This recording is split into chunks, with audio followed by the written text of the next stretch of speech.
जय जय श्री राधे श्याम, जय जय श्री राधे कृष्णा। आज फिर हम आपके सामने नया प्रसंग लेकर उपस्थित हुए हैं बड़े आनंद के साथ। जैसा कि ठाकुर जी की कृपा से हमारा यही उद्देश्य है कि कैसे संकल्पों को, मनोरथों को एवं इच्छाओं को पूरा किया जाए और कैसे यह जो जीवन है ये कैसे ठाकुर जी के चरणों में लगे।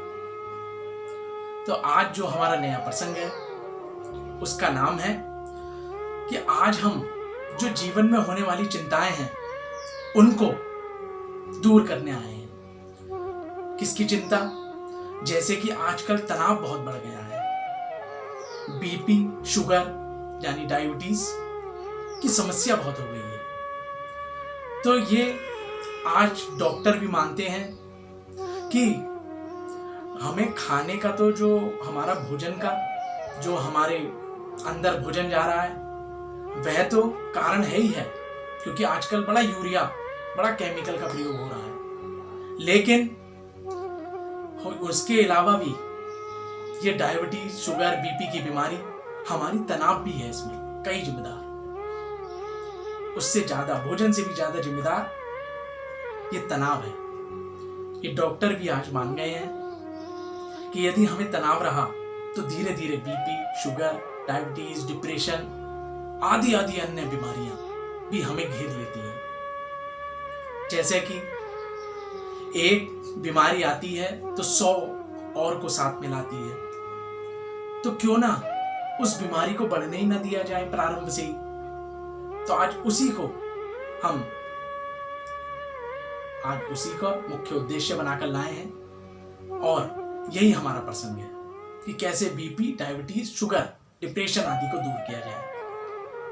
तो उसका हम बड़ा सुंदर उपाय बताते हैं कि यदि किसी माता को, भाई बहन को, किसी दादाजी, बाबा जी, किसी दादी जी को यदि ये बीमारी है तो आप ज्यादा से ज्यादा शीघ्र अतिशीघ्र, क्योंकि हम पे समय कम है, काम ज्यादा है, शीघ्र अतिशीघ्र हम एक आपको आज उपाय बताते हैं कि पहले तो जो कार्य हो रहा है वह संपूर्ण हमारी इच्छा से नहीं हो रहा है। जो भी कोई जीवन में घटना घटित हो रही है वो कोई हमारी इच्छा से नहीं हो रही, वह स्वयं कोई ना कोई उसका माध्यम, कोई ना कोई उसका कारण है।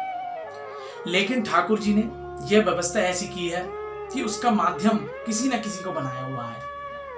एक उदाहरण के रूप में समझिएगा, जैसे आप किसी फल वाले को पैसे दे आए कि भैया हमारे यहां ये पैसे पकड़ो और फल पुचवा देना।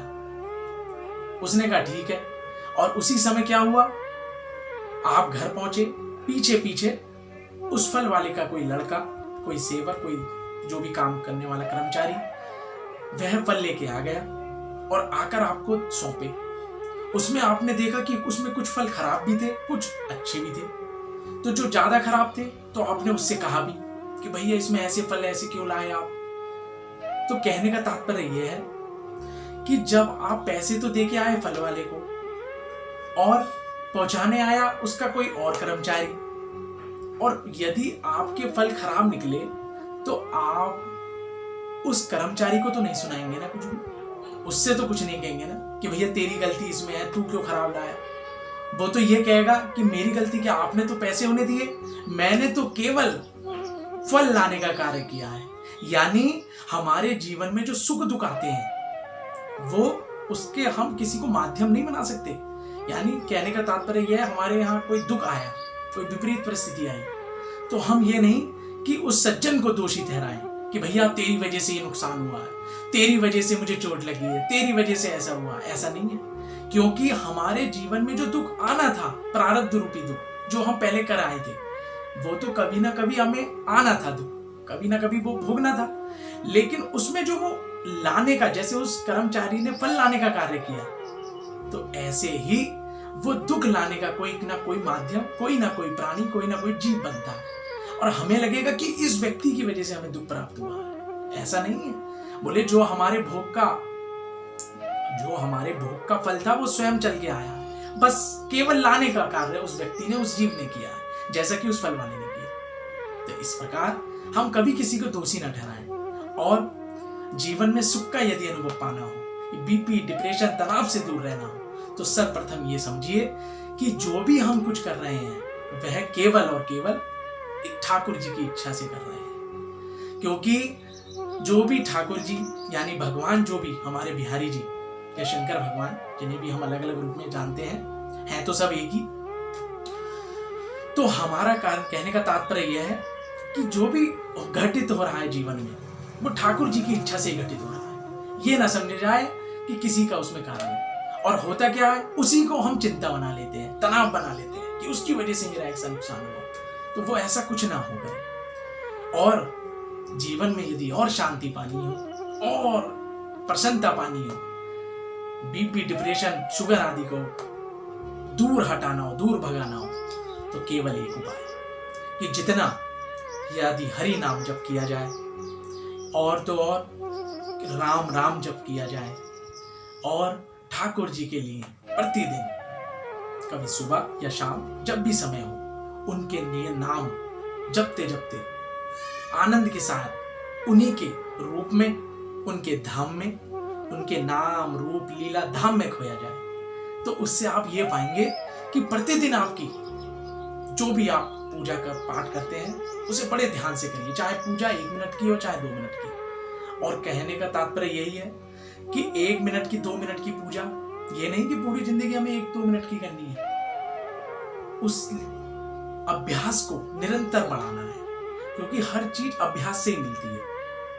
हर चीज अभ्यास, यदि जीवन में जिस चीज का भी अभ्यास होगा वही हमारे जीवन में बढ़ने लगेगी। वही चिंताओं का अभ्यास कर लिया तो चिंताएं बढ़ने लगती हैं, प्रसन्न रहने का अभ्यास कर लिया तो प्रसन्नता बढ़ने लगती है, दुखी रहने का कर लिया तो दुख बढ़ने लगते हैं, क्रोध का कर लिया तो क्रोध बढ़ने लगता है। इसलिए यदि हम ठाकुर जी के चरणों का, उनका नाम का, उनके चरणों का चिंतन करेंगे तो आप देखिएगा भजन बढ़ने लगेगा। और उस भजन का अर्थ यानी उस भजन का इतना महत्वपूर्ण कार्य होगा कि वह ठाकुर जी आपके जीवन में प्रसन्नता से भरपूर भर देंगे।